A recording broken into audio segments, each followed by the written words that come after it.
Hello students, मैं सत्येंद्र कुमार। आज कक्षा 10 सामाजिक विज्ञान की अर्थशास्त्र की पुस्तक से द्वितीय चैप्टर भारतीय अर्थव्यवस्था के क्षेत्र का प्रथम भाग लेकर आया हूँ। आज हम इस चैप्टर को यहाँ पर डिस्कस करेंगे। आज पूरा चैप्टर डिस्कस नहीं करेंगे, बल्कि इसका एक पार्ट हम डिस्कस करेंगे। तो चलिए फिर बिना देरी के हम अपने पार्ट पर चलते हैं।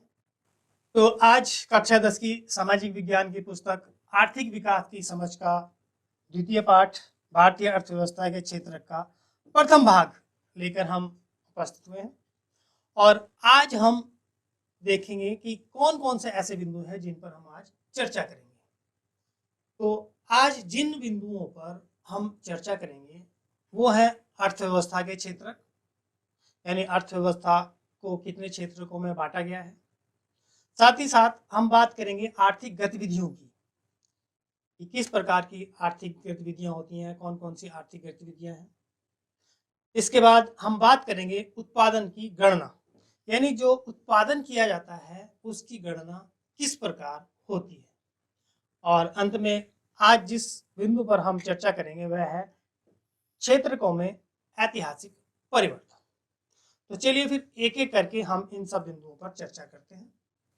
सर्वप्रथम इस चित्र में होने वाली आर्थिक गतिविधियों को जरा देखिए कि ये कौन कौन सी आर्थिक गतिविधियां हो रही हैं और कौन कौन से लोग इन गतिविधियों को कर रहे हैं। पहले चित्र में आप देख रहे हैं कि कुछ मजदूर ईंट बना रहे हैं, एक कुली जो सामान लेके जा रहा है, एक पोस्टमैन डाक रिसीव करा रहा है, एक महिला जो कपड़े बेचने का कार्य कर रही है, और यहाँ पर देखेंगे कुछ महिलाएं जो कपास बीनने का कार्य कर रही हैं।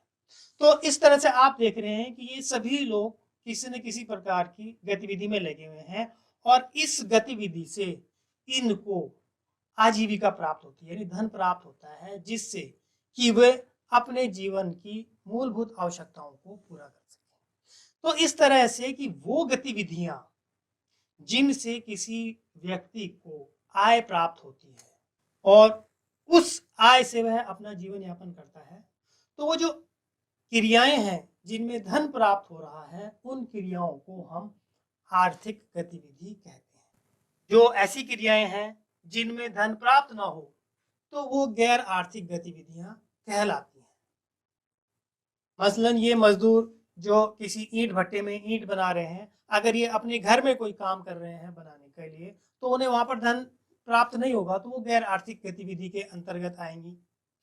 तो इस प्रकार हम देखते हैं कि आर्थिक गतिविधियां वो गतिविधियां हैं जब किसी व्यक्ति को उस काम करने के बदले में धन प्राप्त होता है। तो इस प्रकार आप अपने चारों तरफ देखेंगे तो बहुत सारी गतिविधियां आपको मिल जाएंगी। तो इतनी सारी गतिविधियां हैं, तो अगर हम इन सभी गतिविधियों को एक एक करके गिनना शुरू करें तो बहुत सारी असंख्य गतिविधियां हमारे पास आ जाएंगी। तो अर्थव्यवस्था में अगर हमें इन सभी को देखना है या इनके लिए कोई नीति बनानी है, तो सबसे पहले हमें इनको वर्गीकृत करना पड़ेगा। तो अर्थव्यवस्था में आर्थिक गतिविधियों के आधार पर किसी भी अर्थव्यवस्था को 3 क्षेत्रकों में बांटा जाता है, यानी 3 प्रकार की गतिविधियों में वर्गीकृत किया गया है। पहले गतिविधियों को हमने प्राथमिक क्षेत्र के अंतर्गत रखा है, दूसरी द्वितीय क्षेत्र के अंतर्गत, और तीसरी जो गतिविधियां हैं वो तृतीय क्षेत्र के अंतर्गत रखी गई हैं। अब हम एक एक करके इन सभी क्षेत्रकों को समझते हैं कि इन क्षेत्रकों के अंदर कौन कौन सी गतिविधियां हैं। तो सबसे पहले हम बात करते हैं प्राथमिक क्षेत्र की। जब हम प्राकृतिक संसाधनों का उपयोग करके किसी वस्तु का उत्पादन करते हैं, तो इसे प्राथमिक क्षेत्र की गतिविधि कहा जाता है। तो यहाँ पर ध्यान दीजिए कि प्राकृतिक संसाधनों का उपयोग किया जाता है, यानी जिन भी गतिविधियों में प्राकृतिक संसाधनों का उपयोग करके हम कोई उत्पादन कार्य करते हैं, तो वह प्राथमिक क्षेत्र की गतिविधि कहला जाता है। और इनको प्राथमिक क्यों कहते हैं? क्योंकि यह उन सभी उत्पादों का आधार है जिन्हें क्रमशः निर्मित करते हैं। यानी जो भी हम उत्पादन करते हैं आगे, उन सभी के लिए ये आधार का काम करते हैं। क्योंकि हम अधिकांश प्राकृतिक उत्पाद कृषि, डेयरी, मत्स्य और वनों से प्राप्त करते हैं। जो प्राथमिक क्षेत्र की बात कर रहे हैं, तो अधिकांश प्राकृतिक उत्पाद जो हैं वो हमें कहाँ से मिलते हैं? प्रकृति से मिलते हैं। तो इस क्षेत्र को कृषि एवं सहायक क्षेत्र भी कहा जाता है। और इस क्षेत्र में आप देख सकते हैं कि जो उपजें हैं, फसलें हैं, उनको देख सकते हैं आप, डेयरी उत्पादन देख सकते हैं, या वन, मत्स्य पालन हो गया, या हम खनन ले लें, जैसे जमीन से कोयला हम निकालते हैं। तो ये सारी की सारी जितनी भी गतिविधियां हैं, ये प्राथमिक क्षेत्र की गतिविधियों के अंतर्गत आते हैं। और जितना भी निर्माण कार्य होता है उसके लिए आधार का काम करते हैं। इसके बाद जो भी उत्पादन होगा है, उसके लिए हमें जो बेसिक इंफ्रास्ट्रक्चर है या बेसिक चीजें हैं, वो सारी की सारी हमें प्राथमिक क्षेत्र से मिलती हैं। देखिए, हर एक क्षेत्र एक दूसरे से इंटरकनेक्टेड है, यानी एक दूसरे से जुड़ा हुआ है। एक क्षेत्र दूसरे क्षेत्र की मदद करता है उत्पादन करने में। तो सभी क्षेत्र एक दूसरे से जुड़े हुए हैं, यानी सभी आर्थिक गतिविधियां एक दूसरे से जुड़ी हुई हैं, कहीं ना कहीं एक दूसरे के उत्पादन में सहायक होती हैं, सहायता करती हैं। तो ये हमारा जो प्राथमिक क्षेत्रक है, ये प्राकृतिक संसाधनों का प्रयोग करता है, और इसको हम प्राथमिक क्षेत्र या कृषि सहायक क्षेत्र भी कहते हैं। मुख्यतः इसमें जो उत्पादन होता है वह कृषि उत्पादन होता है, या उससे सहायक क्रियाएं इसमें होती हैं। साथ साथ खनन हो गया, मत्स्य हो गया, ये सभी भी हमें प्राथमिक क्षेत्र की गतिविधियों के अंतर्गत प्राप्त होते हैं।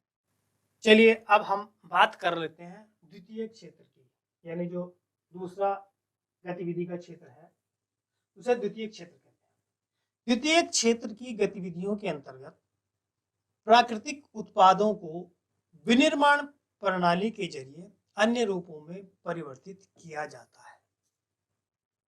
यह प्राथमिक क्षेत्रक के बाद अगला कदम है।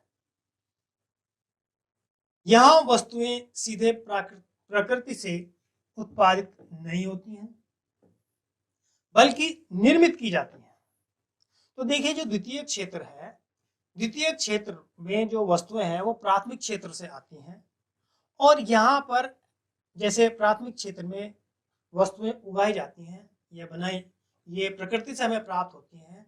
तो यहाँ से यहाँ पर क्या होते हैं, द्वितीय क्षेत्र में जो प्रकृति से प्राप्त उत्पाद है उसको यहाँ पर परिष्कृत किया जाता है, उसमें कटाई छटाई या उसमें कुछ परिवर्तन करके नई वस्तुओं का निर्माण किया जाता है। इसलिए इसमें क्या है कि विनिर्माण की प्रक्रिया अपरिहार्य है।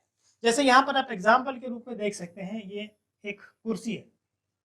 तो कुर्सी के लिए जो लकड़ी है वह वनों से प्राप्त होती है, और वो कौन सा क्षेत्र है, वह प्राथमिक क्षेत्र है। लेकिन हमें वनों से कुर्सी प्राप्त नहीं होती है, वहां से हमें केवल लकड़ी प्राप्त होती है, और उस लकड़ी को कुर्सी बनाने का काम फिर दूसरे स्टेज में किया जाता है। तो जहां पर ये किया जाता है, यहाँ पर निर्मित किया जाता है, तो उस क्षेत्र को हम द्वितीय क्षेत्र कहते हैं। यह प्रक्रिया किसी कारखाने में, किसी कार्यशाला में, ये घर में हो सकती है। जैसे कुर्सी बनाने की जो प्रक्रिया है, कुर्सी बनाने वाला कोई व्यक्ति घर में बना सकता है, या किसी कारखाने में या किसी कार्यशाला में बनती है। या यहाँ पर आप मोटर कार देख रहे हैं, या ये जूता देख रहे हैं, या ये कपड़े देख रहे हैं, या अन्य प्रकार की जो वस्तुएं देख रहे हैं, ये प्राथमिक क्षेत्र से आकर इनको संवर्धित किया जाता है विभिन्न प्रकार से। जैसे कार बनाने में हमें बहुत सारे लोहे की जरूरत पड़ती है, चमड़े की जरूरत पड़ती है, रबड़ की जरूरत पड़ती है, या और अन्य बहुत सारे सामानों की आवश्यकता पड़ती है जो हमें प्रकृति से मिलते हैं, यानी प्राथमिक क्षेत्र से मिलते हैं। फिर इन वस्तुओं को कार्यशाला में या कारखाना में ले जाकर इनको परिष्कृत संवर्धित किया जाता है, अलग अलग चीजें की बनाई जाती है, उनको जोड़ा जाता है, तब जाके इन सब वस्तुओं का निर्माण होता है। तो यानी डायरेक्ट प्रकृति से नहीं मिलते हैं, बल्कि हम इन चीजों का निर्माण करते हैं, प्रकृति से प्राप्त वस्तुओं का निर्माण करते हैं। तो इस प्रकार की गतिविधियां जहां पर भी की जाती हैं, वह जो क्षेत्र है उसको हम द्वितीय क्षेत्र कहते हैं।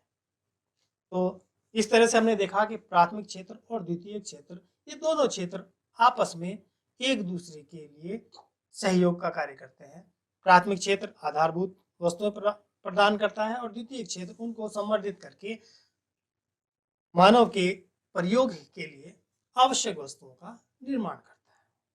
इसके बाद हम चलते हैं अगले क्षेत्र को, जिसको हम कहते हैं तृतीयक क्षेत्र यानी थर्ड क्षेत्र। देखिए, तृतीयक क्षेत्र के अंतर्गत वे गतिविधियां आती हैं जो प्राथमिक और द्वितीयक क्षेत्र के विकास में मदद करती हैं। यानी इस क्षेत्र में जो होने वाली गतिविधियां हैं वो गतिविधियां हैं जो प्राथमिक क्षेत्र और द्वितीयक क्षेत्र उन दोनों की गतिविधियों के विकास में मदद करती हैं। यानी उन क्षेत्रों को, प्राथमिक क्षेत्र को और द्वितीयक क्षेत्र को आगे विकास करने में, उनको बढ़ाने में सहयोग करती हैं। ये जो गतिविधियां हैं ये स्वतः वस्तुओं का उत्पादन नहीं करती, यानी ये वस्तुओं का उत्पादन नहीं करती हैं तृतीयक क्षेत्र की वस्तुएं। आपने देखा होगा प्राथमिक क्षेत्र में वस्तुओं का उत्पादन किया जाता है, यानी वो प्रकृति से प्राप्त उत्पादन होता है। द्वितीयक क्षेत्र में जो वस्तुएं निर्मित की जाती हैं वो प्रकृति से प्राप्त वस्तु उत्पाद से निर्मित की जाती हैं। यानी पहले दो फेज में प्रकृति उत्पादन करती है और द्वितीय क्षेत्र में जो मनुष्य है या मानव क्रियाएं हैं वो उनका निर्माण करती हैं। लेकिन तृतीय क्षेत्र में वस्तुओं का निर्माण का कार्य नहीं होता है, बल्कि उत्पादन प्रक्रिया में सहयोग या मदद का काम होता है।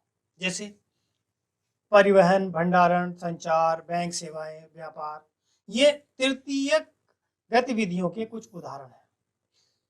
जैसे हमने उदाहरण लिया था कुर्सी का, तो कुर्सी के लिए लकड़ी हमें प्राथमिक क्षेत्र से प्राप्त हुई थी और जो कुर्सी बनाई गई वो द्वितीय क्षेत्र में कारखाने में बनाई गई। लेकिन उस लकड़ी को वनों से कारखाने तक पहुंचाने का काम किसने किया? ये परिवहन ने किया। यानी एक जगह से दूसरी जगह लाने का काम परिवहन ने किया। तो इसने जो प्राथमिक और द्वितीय क्षेत्र के उत्पादन में मदद की। अगर परिवहन ना हो तो लकड़ी वहीं सड़ जाए और द्वितीय क्षेत्र के लिए जब कच्चा माल प्राप्त नहीं होगा तो द्वितीय क्षेत्र भी विकसित नहीं हो पाएगा। तो इस तरह हम देख रहे हैं कि जो तृतीय क्षेत्र है वह प्राथमिक और द्वितीय क्षेत्रकों को उत्पादन प्रक्रिया में मदद करती है। ऐसे भंडारण का काम हो गया, अगर अनाज का उत्पादन हुआ है तो अनाज के उत्पादन को भंडार होना जरूरी है। अगर उनका भंडारण नहीं करेंगे तो वो सड़ जाएंगी। संचार सुविधाएं, आज की डेट में संचार सुविधाएं बहुत आवश्यक हो गई है। एक संदेश को एक जगह से दूसरी जगह पहुंचाने के लिए संचार उपकरण हो गए, संचार सेवाएं हो गई, बैंक की सेवाएं हो गई। जो व्यापार कर रहे हैं उनको मुद्रा की आवश्यकता होती है तो जो बैंक हैं वो उनको इस प्रकार की सेवाएं प्रदान करते हैं। तो ये कुछ उदाहरण हैं जो तृतीय क्षेत्र के अंतर्गत है। तो ये जो गतिविधियां हैं ये वस्तुओं के बजाय सेवाओं का सृजन करती हैं। यानी तृतीय क्षेत्र में जो निर्माण होता है वो या जो सृजन होता है वो वस्तुओं का सृजन नहीं होता है, बल्कि इसमें सेवाओं का सृजन होता है। इसलिए जो तृतीय क्षेत्र है उसको सेवा क्षेत्र भी कहा जाता है। जो सेवा क्षेत्र है उसमें कुछ ऐसी सेवाएं भी हैं जो प्रत्यक्ष रूप से वस्तुओं की उत्पादन में सहायता नहीं करती हैं। यानी सारी की सारी गतिविधियां ऐसी नहीं होती हैं कि जो उत्पादन में सहायक हो। कुछ सेवाएं इस प्रकार की भी होती हैं जो उत्पादन में सहायता नहीं करती, लेकिन वह भी बहुत महत्वपूर्ण सेवाएं होती हैं। जैसे शिक्षक, डॉक्टर, धोबी, नाई, मोची, वकील, इस तरह की व्यक्तिगत सेवाएं उपलब्ध कराने वाले जो है प्रशासनिक लेखाकरण कार्य करने वाले लोगों की आवश्यकता पड़ती है। देखिए, हमें समाज में बहुत सारे कार्य करने पड़ते हैं, तो हर एक कार्य करने के लिए अलग अलग लोगों की आवश्यकता होती है। तो जो ये सेवाएं देते हैं, अलग अलग सेवाएं देते हैं, ये उत्पादन कार्य में ना होकर ये सेवा क्षेत्र का कार्य करते हैं, तो इनको तृतीय क्षेत्र में कहते हैं। तो ये भी बहुत महत्वपूर्ण है। जैसे बच्चों को पढ़ाने के लिए, शिक्षा दीक्षा के लिए हमें शिक्षकों की आवश्यकता है। बीमार पड़ जाए तो उसके लिए हमें इलाज के लिए डॉक्टरों की जरूरत है। कपड़े धोने के लिए धोबी की, बाल कटाने के लिए नाई की, जूतों के लिए मोची की, कोई लड़ाई झगड़ा हो, उससे संबंधित कोई इस तरह का कोई कार्य हो, उससे निपटने के लिए हमें या कानूनी सलाह लेने के लिए हमें वकील की आवश्यकता पड़ती है। कुछ प्रशासनिक कार्य करने के लिए या लेखांकन का कार्य करने के लिए हमें बहुत से व्यक्तियों की आवश्यकता पड़ती है। और ये सभी जो अपनी सेवाएं देते हैं, ये सभी सेवाओं के बदले में वो कुछ धन प्राप्त करते हैं। तो इस तरह से ये भी आर्थिक गतिविधि होगी और इस प्रकार की गतिविधियों को हम तृतीयक क्षेत्रक में कहते हैं या तृतीयक क्षेत्रक के अंतर्गत लेते हैं। आज के समय में जो इंफॉर्मेशनल टेक्नोलॉजी यानी सूचना प्रौद्योगिकी है, उसमें भी कुछ नई नई सेवाएं आ रही हैं। जैसे इंटरनेट कैफे आपने देखे होंगे या आपने एटीएम बूथ भी देखे होंगे, कॉल सेंटर हो गए, सॉफ्टवेयर कंपनी होगी। ये भी आज की डेट में बहुत ही महत्वपूर्ण भूमिका निभा रही हैं तृतीयक क्षेत्र में। तो इस तरह से देखते हैं कि जो तृतीय क्षेत्र है वो धीरे धीरे बढ़ता हुआ जा रहा है, उसका एक्सपेंशन होता जा रहा है, वो बहुत ही महत्वपूर्ण जो सेवाएं हैं वो प्रदान कर रहा है।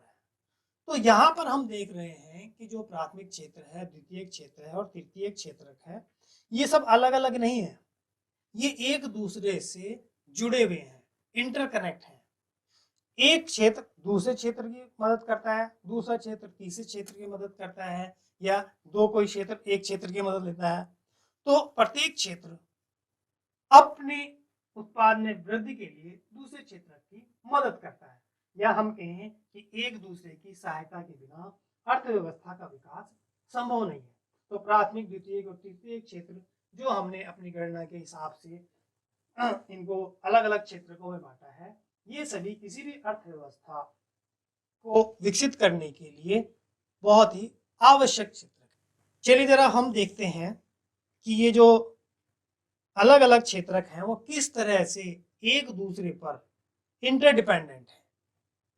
तो इनके कुछ उदाहरण यहाँ पर देखते हैं कि कल्पना करें कि यदि किसान किसी चीनी मिल को गन्ना बेचने से इनकार कर दे तो क्या मिल बंद हो जाएगी? तो देखिए, ये जो उदाहरण है ये द्वितीय या औद्योगिक क्षेत्र का प्राथमिक क्षेत्रक पर निर्भरता का है। तो यानी जो गन्ना है वो कहाँ उत्पादित होता है? गन्ना उत्पादित होता है खेतों में, यानी कृषि क्षेत्र से है, तो वो प्राथमिक क्षेत्र का उत्पाद हो गया। और जब वो चीनी बनती है तो चीनी कारखानों में बनती है, तो यह द्वितीय क्षेत्र का उदाहरण हो गया। तो अगर जो किसान है वो गन्ना बेचने से मना कर देगा तो चीनी किस चीज की बनेगी? चीनी बन ही नहीं सकती, यानी वो उद्योग बंद हो जाएगा। तो इस तरह से ये जो उदाहरण प्रदर्शित करता है कि जो द्वितीय क्षेत्र है वो प्राथमिक क्षेत्र पर किस प्रकार से निर्भर है। इसी प्रकार एक और उदाहरण लेते हैं। कल्पना करें कि यदि कंपनियां भारतीय बाजार से कपास नहीं खरीदती और अन्य देशों से कपास आयात करने का निर्णय लेती है, तो कपास की खेती का क्या होगा? भारत में कपास की खेती कम लाभकारी रह जाएगी, और यदि किसान शीघ्रता से अन्य फसलों की ओर उन्मुख नहीं होते तो वे दिवालिया भी हो सकते हैं और कपास की कीमत गिर जाएगी। तो यहाँ पर देखें कि जो कपास से कपड़ा बन रहा है या सूत बन रहा है या अन्य प्रकार की वस्तुएं बन रही हैं, वो बनाने वाली हैं कंपनियां, यानी ये द्वितीय क्षेत्र है। और कपास कहाँ से आता है? कपास आता है कृषि क्षेत्र से, यानी प्राथमिक क्षेत्र से। तो यहाँ पर हम देखेंगे कि जो प्राथमिक क्षेत्र के द्वितीय क्षेत्र पर निर्भर होने का उदाहरण है, यानी प्राथमिक क्षेत्र द्वितीय क्षेत्र पर निर्भर है। यहाँ पर हमने देखा कि द्वितीय क्षेत्र प्राथमिक क्षेत्र पर निर्भर है, और यहाँ पर हमने देखा प्राथमिक क्षेत्र द्वितीय क्षेत्र पर निर्भर है। चलिए एक और एग्जाम्पल लेते हैं, फिर इसको और समझते हैं कि किसान ट्रैक्टर, पंप सेट, बिजली, कीटनाशक और उर्वरक जैसी अनेक वस्तुएं खरीदते हैं। कल्पना करें कि यदि उर्वरकों और पंप सेट की कीमत बढ़ जाती है तो क्या होगा? खेती पर लागत बढ़ जाएगी और किसानों का लाभ कम हो जाएगा। तो यहां पर भी देखेंगे कि जो द्वितीय क्षेत्र है, यानी ये सब चीजें, किसान, जो ये ट्रैक्टर है, पंप सेट है, बिजली है, कीटनाशक है, ये सभी वस्तुएं द्वितीय क्षेत्र की है। लेकिन ये इनका प्रयोग कौन करता है? इनका प्रयोग करते हैं जो प्राथमिक क्षेत्र में कार्य करने वाले लोग हैं, यानी जो किसान है वो काम करते हैं। अगर इनकी कीमत बढ़ जाएगी, इनकी लागत बढ़ जाएगी, तो किसानों का लाभ कम हो जाएगा। तो यहाँ पर हम देखते हैं कि इस प्रकार से ये प्राथमिक क्षेत्र जो है द्वितीय क्षेत्र पर निर्भर होने का उदाहरण है। एक अन्य उदाहरण और देखते हैं कि औद्योगिक और सेवा क्षेत्रों में काम करने वाले लोगों को भोजन की आवश्यकता होती है। कल्पना करें कि यदि ट्रांसपोर्टरों ने हड़ताल कर दी और ग्रामीण क्षेत्र को सब्जी, दूध इत्यादि ले जाने से इनकार कर दिया तो क्या होगा? शहरी क्षेत्रों में भोजन की कमी हो जाएगी और किसान अपने उत्पाद बेचने में असमर्थ हो जाएंगे। तो यहाँ पर आप देखेंगे कि हमने कहा कि ट्रांसपोर्टरों ने हड़ताल कर दी। ट्रांसपोर्टर यानी जो वस्तुओं को एक स्थान से दूसरे स्थान पर ले जाते हैं। तो ये सेवा क्षेत्र के अंतर्गत आ गया, यानी ये तृतीय क्षेत्र के अंतर्गत आ गया। अब औद्योगिक क्षेत्रों में जो काम कर रहे हैं उनके लिए कच्चा माल भी कहाँ से आता है? प्राथमिक क्षेत्र से आता है। और ये फल, सब्जियां, दूध आदि ये कहाँ से उत्पन्न होती हैं? ये भी प्राथमिक क्षेत्र में उत्पन्न होती हैं। लेकिन इन दोनों को, औद्योगिक क्षेत्रों को भी और किस औद्योगिक क्षेत्रों को सामान नहीं पहुंच रहा है, और जो प्राथमिक क्षेत्र का जो सामान है वो पहुंचाया नहीं जा रहा है। तो एक तरह से हम यहाँ पर देखते हैं कि प्राथमिक क्षेत्र का भी नुकसान हो रहा है और औद्योगिक क्षेत्र का भी नुकसान हो रहा है। वो किस वजह से? जो तृतीय क्षेत्र है उसने इन दोनों का काम करने से, उसने अपना काम करने से मना कर दिया है। तो इस तरह से हम यहाँ पर देखते हैं कि प्राथमिक क्षेत्र और द्वितीय क्षेत्र का तृतीय क्षेत्र पर निर्भर होने का यह एक उदाहरण है। तो इस तरह से हम देख पा रहे हैं कि जो भी क्षेत्रक हैं, आर्थिक गतिविधियों के जितने भी क्षेत्रक हैं, वो सभी एक दूसरे से जुड़े हुए हैं। एक का विकास दूसरे के विकास में सहायता प्रदान करता है। चलिए अब हम बात करते हैं कि प्रत्येक क्षेत्र की विविध वस्तुओं और सेवाओं की गणना हम कैसे करते हैं और कुल उत्पादन को कैसे जानते हैं। तो अभी हमने देखा बहुत सारी गतिविधियां हैं। अब अगर हम इन गतिविधियों को देखें कि हमारे देश में इन गतिविधियों से कितनी गतिविधियां हो रही हैं, तो हम इसकी गणना कैसे कर सकते हैं? तो बहुत सारी हजारों की संख्या में उत्पादित वस्तुओं सेवाओं की गणना करना बहुत ही दुष्कर कार्य, क्योंकि हजारों की संख्या में वस्तुएं उत्पादित हो रही है, सेवाएं उत्पादन हो रही है। तो इस समस्या का समाधान किस तरह से किया जाए? तो इस समस्या के समाधान के लिए अर्थशास्त्रियों ने क्या सुझाव दिया कि हमें वस्तुओं और सेवाओं की संख्या ना जोड़ें, बल्कि उनके स्थान पर उनके मूल्य का उपयोग किया जाना चाहिए। यानी कोई वस्तु कितने की है उस मूल्य का प्रयोग किया जाना चाहिए। मान लेते हैं कि गेहूं का उत्पादन हुआ और 20 रुपए किलो गेहूं बिक रहा है और 50 किलो गेहूं उत्पादित हुआ, तो गेहूं का मूल्य कितना हो गया? 20 गुणा 50, तो ये हो गया आपका 1000 रुपए के बराबर का इसका उत्पाद हुआ। तो इस तरह से बजाय किसी वस्तुओं का और सेवाओं की संख्याओं का योग करने के बजाय उनके मूल्यों का योग किया जाना चाहिए। तो अलग अलग तीनों क्षेत्रों की वस्तुओं और सेवाओं के मूल्य की गणना की जाती है और उसके बाद उसका योगफल किया जाता है। और ये जो योगफल किया जाता है उसको क्या कहते हैं? तो इसको हम एग्जांपल यहाँ पे समझते हैं। उत्पादित और बेची गई प्रत्येक वस्तु या सेवा की गणना करने की जरूरत नहीं है, केवल अंतिम वस्तुओं और सेवाओं की गणना का ही औचित्य है। यानी प्रत्येक वस्तु, अब जब गतिविधि हम देख रहे हैं तो बहुत सारी वस्तुएं बन रही हैं, तो हर एक गतिविधि का भी योग करना या उसकी गणना करना ये भी अपने आप में बड़ा दुष्कर कार्य है। उससे भी क्या होता है कि दोहरी गणना हो सकती है। तो इसके लिए सुझाव ये है कि केवल अंतिम वस्तुओं और सेवाओं की गणना ही की जानी चाहिए। अब इसका हम कैसे समझ सकते हैं कि मान लेते हैं एक किसान है, वो किसी आटा मिल को 20 रुपए प्रति किलोग्राम की दर से गेहूं बेचता है। मिल गेहूं की पिसाई करती है और बिस्कुट कंपनी को आटा 25 रुपए प्रति किलोग्राम की दर से बेच देती है। और बिस्किट कंपनी आटा के साथ चीनी और तेल जैसी चीजों का उपयोग करती है और 4 पैकेट बिस्किट बना लेती है, और वह बाजार में उपभोक्ताओं को 80 रुपए में 20 रुपए प्रति पैकेट के हिसाब से बिस्कुट बेचती है। अतः बिस्कुट ही अंतिम उत्पाद है। तो वह वस्तु जो उपभोक्ताओं तक पहुंचती है, तो हमें केवल इसकी ही गणना करती है। देखिए, अंतिम वस्तुओं की गणना इसलिए की जाती है कि अगर हम प्रत्येक वस्तु की गणना करेंगे तो वह दोहरी गणना हो जाएगी। इस उदाहरण में हम यहाँ पर समझते हैं कि इस 80 रुपए में, जैसे किसान है, किसान ने 20 रुपए किलो के हिसाब से आटा बेचा, गेहूं बेचा।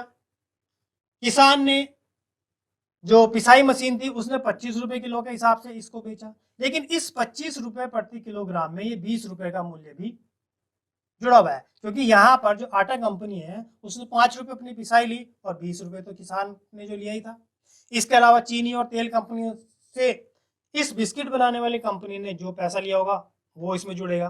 तो कुल मिलाकर जो 80 रुपये है ये अंतिम उत्पाद है। इसमें ये 20 रुपये आटा मिल का, ये गेहूं किसान का, 5 रुपये आटा मिल का, तेल बनाने वाली या चीनी या अन्य चीजों का उपभोग के लिए जितनी भी वस्तुओं का प्रयोग हुआ है उन सभी का मूल्य इस 80 रुपये में मिला हुआ है। तो इसलिए हम अंतिम उत्पाद की गणना करेंगे। अगर हम इससे पहले वाली वस्तुओं की गणना करना शुरू कर दें तो ये जो मूल्य है ये बहुत बढ़ जाएगा और जो कि वास्तविक नहीं होगा। तो ये जो मूल्य हम जोड़ रहे हैं, अब इसको बात करते हैं कि सकल घरेलू उत्पाद। देखिए, किसी विशेष वर्ष में प्रत्येक क्षेत्रक द्वारा उत्पादित अंतिम वस्तुओं और सेवाओं का मूल्य उस वर्ष में क्षेत्रक के उत्पादन की जानकारी प्रदान करता है। तीनों क्षेत्रकों के उत्पादनों के योगफल को देश का सकल घरेलू उत्पाद या जीडीपी कहते हैं, ग्रॉस डोमेस्टिक प्रोडक्ट कहते हैं। और ये जीडीपी है, यह किसी देश के भीतर किसी विशेष वर्ष में उत्पादित सभी अंतिम वस्तुओं और सेवाओं का मूल्य है।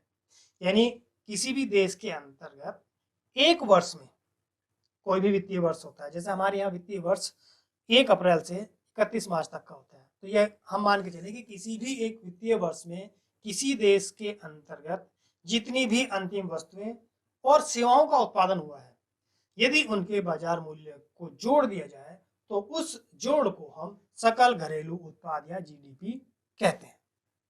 और ये जीडीपी किसी भी अर्थव्यवस्था की विशालता को प्रदर्शित करता है कि कोई अर्थव्यवस्था कितनी बड़ी है। अगर जीडीपी बड़ी है तो अर्थव्यवस्था बड़ी है, जीडीपी कम है तो जो अर्थव्यवस्था है वह भी छोटी होगी। और जो भारत में जो सकल घरेलू उत्पाद है जीडीपी है, इसका मापन कार्य केंद्र सरकार के मंत्रालयों के द्वारा किया जाता है। चलिए अब हम बात कर लेते हैं जरा जो क्षेत्रक है उनमें किस प्रकार से ऐतिहासिक परिवर्तन हुआ है। देखिए, जो विकास की आरंभिक अवस्थाएं थी उनमें प्राथमिक क्षेत्रक ही आर्थिक सक्रियता का सबसे महत्वपूर्ण क्षेत्रक रहा है। यानी स्टार्टिंग में सबसे ज्यादा जो उत्पादन कार्य हुआ है, जो आर्थिक गतिविधियां हुई हैं, वो प्राथमिक क्षेत्र यानी कृषि से जुड़ी हुई है। जो भी हम देखते हैं कि सभ्यताएं विकसित हुई हैं, सभी सभ्यताओं में सबसे महत्वपूर्ण कार्य कृषि का रहा है। इसीलिए आपने देखा होगा कि सभी सभ्यताएं सभी नदी के किनारे उपजाऊ भूमि पर विकसित हुई हैं, जहां पर उनको अन्न और जल मिल सके। तो जो स्टार्टिंग में भारत में भी देखें तो भारत के आज़ादी के कुछ वर्षों तक भी हमारा जो मुख्य आर्थिक क्षेत्र रहा है, यानी जिसने अर्थव्यवस्था को बढ़ाने में सबसे ज्यादा योगदान दिया है, तो वह हमारा कृषि क्षेत्र रहा। तो पहले प्राथमिक क्षेत्र में सबसे ज्यादा उत्पादन होता था और सबसे ज्यादा रोजगार भी वही देता था। लेकिन उसके बाद जैसे जैसे कृषि क्षेत्र में विकसित होने लगा, उसमें उत्पादन बढ़ने लगा, तो उसके बाद के वर्षों में क्या हुआ कि विनिर्माण की प्रणाली यानी जो कारखाने थे वो अस्तित्व में आने लगे। जो लोग पहले खेतों में काम करते थे अब कारखानों में काम करने लगे। यानी जो शिफ्ट था वो प्राथमिक क्षेत्र से द्वितीय क्षेत्र में आने लगा। यानी 100 वर्षों से अधिक समय ऐसा हो गया कि जब प्राथमिक क्षेत्र के बजाय जो उत्पादन है वो द्वितीय क्षेत्र में ज्यादा होने लगा, लोग उसमें ज्यादा काम करने लगे और उससे अधिक आय प्राप्त होने लगी। लेकिन अभी हाल के कुछ वर्षों में हम देखें तो जो विकसित देश हैं उन्होंने द्वितीय क्षेत्र से तृतीय क्षेत्र की ओर बदलाव हुआ है। यानी वहां के लोगों में या वहां की अर्थव्यवस्था में द्वितीय क्षेत्र से तृतीय क्षेत्र की ओर लोग आए हैं। अब सेवा क्षेत्र जो है वो बड़ा होता चला जा रहा है। अधिकतर श्रमजीवी लोग अब जो है सेवा क्षेत्र में ही नियोजित हैं। अगर हम देखें तो सेवा क्षेत्र सबसे ज्यादा रोजगार दे रहा है। जो विकसित अर्थव्यवस्थाएं हैं या विकासशील अर्थव्यवस्थाएं भी हैं, अधिकतर अर्थव्यवस्थाओं में जो सेवा क्षेत्र है वो अधिक उत्पादन दे रहा है, अधिक जीडीपी में मदद कर रहा है। तो ये जो सामान्य लक्षण है कि सेवा क्षेत्र का बढ़ाव ये सभी जगह देखा जा सकता है। अब जरा हम यहाँ पर भारत की स्थिति प्राथमिक, द्वितीयक और तृतीय क्षेत्रों के बारे में देख लेते हैं। जरा उसका एक कंपैरिजन यहाँ पर करते हैं, तो ये जो आंकड़े हमारे हैं ये 73-74 के आंकड़े हैं। प्राथमिक क्षेत्र, द्वितीय क्षेत्र और तृतीय क्षेत्र। ये जो नीला है ये प्राथमिक क्षेत्र है, रेड द्वितीय क्षेत्र और ग्रीन तृतीय क्षेत्र का उदाहरण है। तो यहाँ पर आप देखेंगे 73-74 के उत्पादन में, तो ये हमारा कुल 73-74 का उत्पादन था, जिसमें प्राथमिक क्षेत्र सबसे अधिक दिख रहा है, द्वितीय क्षेत्र से कम है, तृतीय क्षेत्र थोड़ा ज्यादा है। लेकिन इसी चीज को अगर हम 2013-14 में देखें तो यहाँ पर आप देख सकते हैं कि प्राथमिक क्षेत्र, द्वितीय क्षेत्र और तृतीय, तो सबसे ज्यादा जो उत्पादन में यानी जीडीपी में जिसने योगदान दिया है वह हमारा तृतीय क्षेत्र है। उसके बाद जिस क्षेत्र ने सबसे ज्यादा योगदान दिया है वह हमारा द्वितीय क्षेत्र है, और उसके बाद सबसे कम हमारा तृतीय क्षेत्र है। जबकि स्टार्टिंग में सर्वाधिक जो उत्पाद होता था या सर्वाधिक सकल घरेलू उत्पाद में योगदान था वह कृषि क्षेत्र का था, लेकिन अब के वर्षों में हम देख रहे हैं कि जो सेवा क्षेत्र है वो सर्वाधिक योगदान दे रहा है। तो ये हमने अर्थव्यवस्था के क्षेत्रकों के बारे में जाना। अब इसी से जुड़े कुछ चर्चा के प्रश्न हैं, उनको हम ले लेते हैं। ये पहला प्रश्न है कि अर्थव्यवस्था को कितने क्षेत्रकों में बांटा गया है? तो देखिए अर्थव्यवस्था को 3 क्षेत्रकों में बांटा गया है, प्राथमिक क्षेत्रक, द्वितीय क्षेत्रक और तृतीय क्षेत्रक। दूसरा प्रश्न है कि प्राथमिक क्षेत्रक के अंतर्गत कौन कौन सी गतिविधियां आती हैं? तो देखिए प्राथमिक क्षेत्रक के अंतर्गत कृषि, वानिकी, मत्स्य, खनन, इस प्रकार की जो गतिविधियां हैं यानी कृषि से जुड़ी जो क्षेत्र हैं वो सारी की सारी गतिविधियां प्राथमिक क्षेत्रक के अंतर्गत आती हैं। अगला प्रश्न कि कौन कौन से व्यवसाय तृतीय क्षेत्रक के अंतर्गत आते हैं? तो देखिए जो सेवा संबंधी गतिविधियां हैं ये सभी तृतीय क्षेत्रक के अंतर्गत आती हैं। तो उसमें बैंकिंग सेवा, बीमा सेवा, इंजीनियर की सेवा, डॉक्टर की सेवा, मोची की सेवा, नाई की सेवा, धोबी की सेवा, या इस प्रकार से जो सेवा क्षेत्र में कार्य कर रहे हैं वो सारे के सारे, होटल में जो कार्य करने वाले होटल की सेवा है, परिवहन की सेवा है, संचार की सेवा है, एटीएम की सेवा है, तो ये सभी इस प्रकार के सेवा कार्य से जुड़े हुए जितनी भी गतिविधियां हैं उन सबको हम तृतीय क्षेत्र के अंतर्गत रखते हैं। अगला प्रश्न है कि सकल घरेलू उत्पाद किसे कहते हैं?